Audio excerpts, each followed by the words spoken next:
What's up, guys? This is Jay from Generation Geek, and today I got something kind of different from you guys. So, as we all know, we all love comics, right? At least that's why we're here. And many of us have just those certain comics that just hit us in that spot. Just those panels that just make us, gives us chills, makes us feel all these emotions. So today I thought that I would give a list of some of my top 5 most powerful panels in all of comics. Now this will probably be like a series because there are just so many great panels to just compile into just a list of 5, but I'm going to give you the 5 off the top of my head today, and you guys in the comments below let me know your top 5 most powerful panels in comics for you.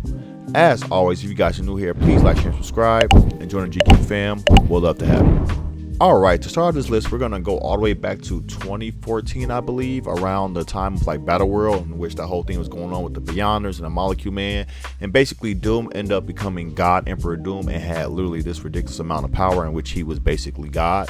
So we're going to start with that. And in that, we have the scene. And many of you probably already know what I'm talking about before I'm bringing it up. And it is the interaction between Dr. Doom and Thanos. So I believe it was in like issue 8, in which Doom finally was confronted by Thanos, and they're having this whole monologue or whatever, in which Thanos is basically calling Doom a false god and calling him weak because he's like, you used your power to save all that you could, while I used mine as a god should, and that was eliminating life. And then Doom says to him, well, do you have an Infinity Gauntlet on you now?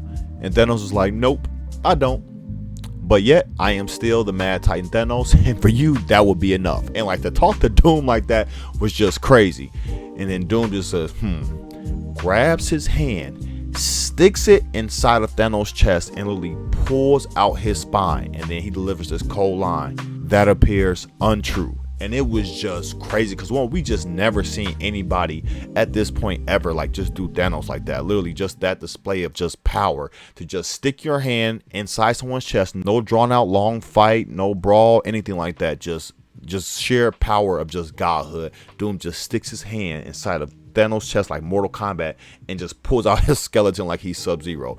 Like, that is just crazy, and that is what we are using to start off our list. At number 4, we're gonna get into some more emotional stuff. So, and also another thing you're gonna notice, there's a lot of Jonathan Hickman on many of my lists that you guys are gonna see. I just love Jonathan Hickman's writing. I believe he is a great writer, and he literally just makes some masterpieces. Like, there were even some things that I had to leave off the list, but you guys probably will see it on the part 2 list.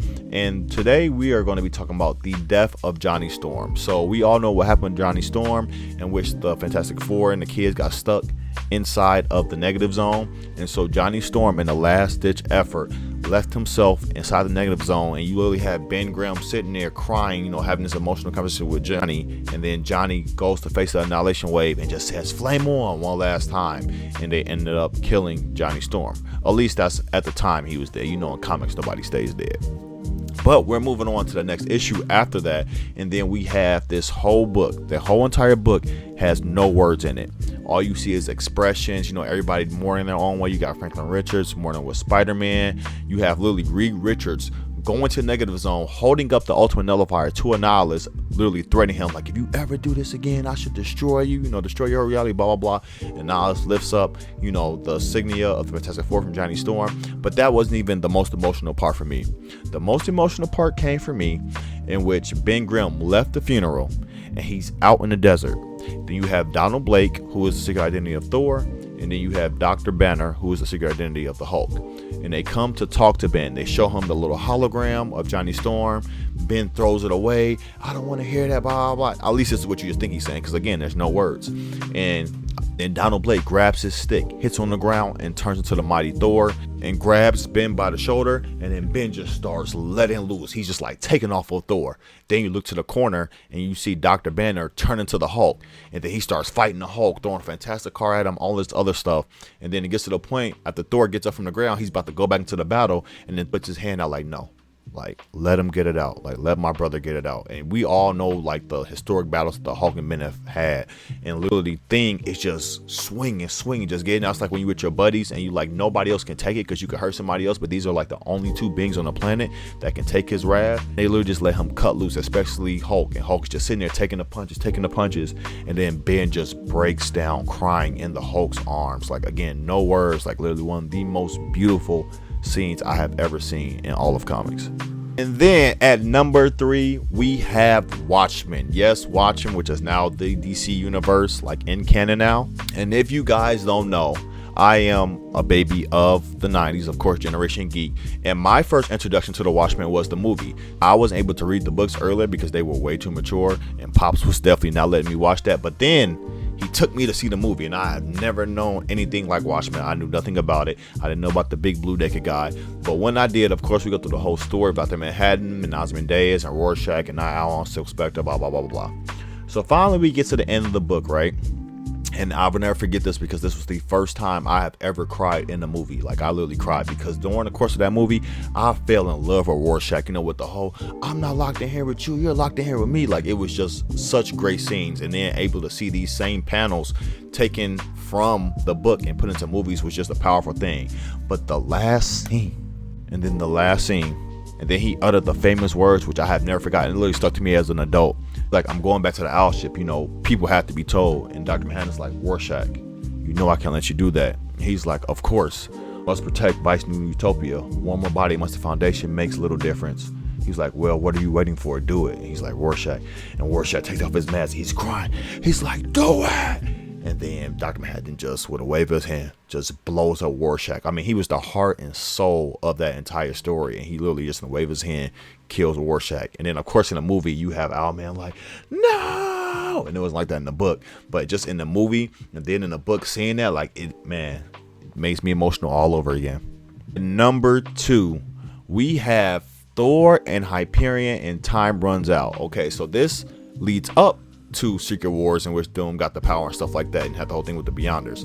And so basically at this point, to make a long story short, we had an unworthy Thor who had the whole original sin event happen. He lost Mjolnir, so he was unworthy, and at this time he had got the hammer of an unworthy Thor, like an evil Thor, so he was able to carry the hammer. Then you have this new Hyperion that came over. He's part of, you know, Hickman's New Avengers and stuff like that. Probably one of my favorite versions of Hyperion. But basically him and Thor built this like brotherhood. They had this whole bromance thing going on. It was like a super cool thing to see these two powerful beings become like brothers. And so at the end, you have Starbrand who takes out a Beyonder, you have Ex Nihilo, and you have all of these guys basically end up dying.